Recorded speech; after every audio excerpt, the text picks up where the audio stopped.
मीरपुर नाम के शहर में तेजस अपनी पत्नी नीरू के साथ रहता था। पति पत्नी दोनों ही नौकरी करते थे। एक दिन तेजस गांव अपनी माँ के पास फोन करता है। हेलो, प्रणाम माँ।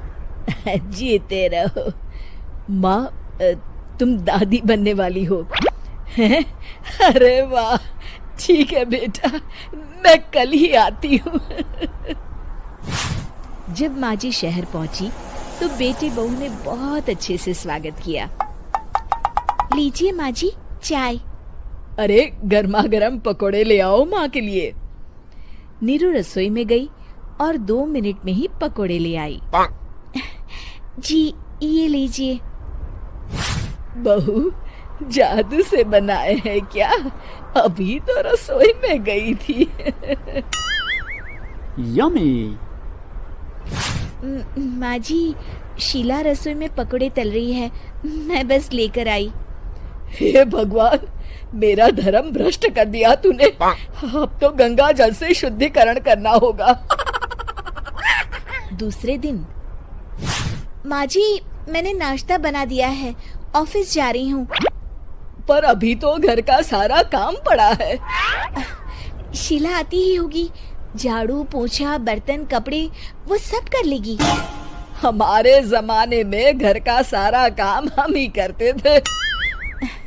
जी माँ जी, आप बहुत होशियार हैं, मैं घर ऑफिस दोनों नहीं संभाल पाती। तो जरूरत क्या है घर से बाहर जाकर चाकरी करने की? वैसे भी घर का काम खुद करने से घर में बरकत आती है, समझी? पर माँ जी। पर वर कुछ नहीं, इस महीने की पगार मिले फिर ऑफिस बंद। हाँ। रात को नीरू तेजस से कहती है, सुनिए जी, माँ जी बोल रही थी कि मैं नौकरी छोड़ दूं। वैसे ठीक ही तो है, अभी तुम्हें आराम की जरूरत है। फिर भी आराम कहाँ, शीला को छुड़ाने के लिए बोल रही थी। तो अब 24 घंटे में इतना काम तो कर ही सकती हो। पर जॉब पसंद है मुझे, घर पर मन नहीं लगेगा।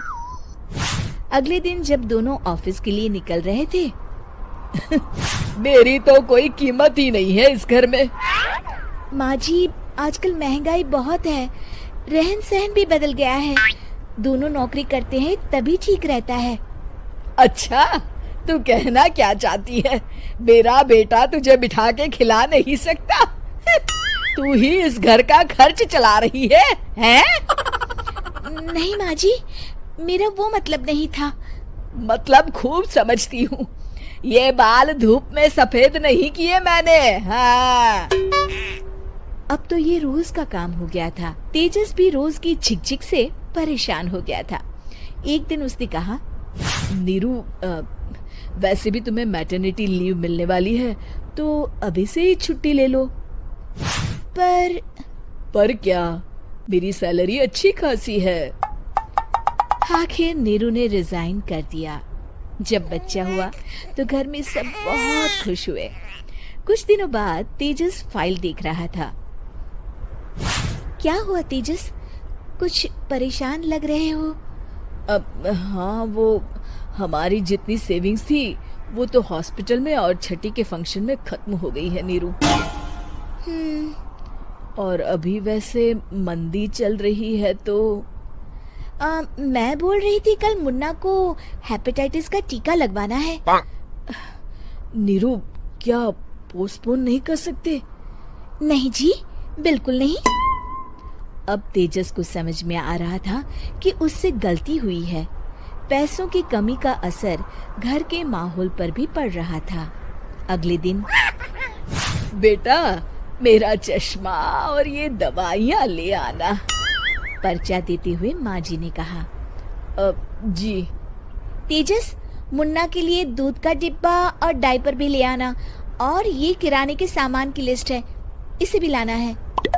तेजस गुस्से में लिस्ट मरोड़कर फेंकता है और चिल्लाता है, पैसे क्या पेड़ पर उगते हैं? ये ले आना, वो ले आना। अरे, पर ये जरूरत का सामान ही है। वो गुस्से में बिना कुछ कहे ऑफिस चला गया। अरे लंच तो ले जाइए। नीरू दौड़कर डिब्बा पकड़ाती है। एक दिन खाना खाने के बाद, नीरू,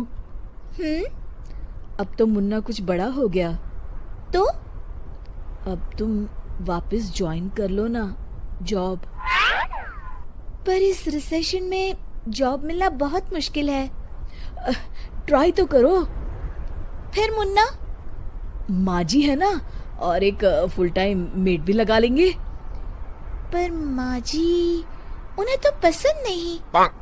तभी माँ जी वहां आ जाती है और प्यार से नीरू के सर पर हाथ फेरते हुए बोलती है, अब मेरी समझ में आ गया बहू, पहले के और अब के समय में अंतर है। तुम काम शुरू करो, मुन्ना की जिम्मेदारी मेरी। मेरी प्यारी माँ जी। ये कहकर नीरू उनके गले लग गई। शिक्षा, परिवर्तन संसार का नियम है, हमें भी समय के साथ चलना चाहिए।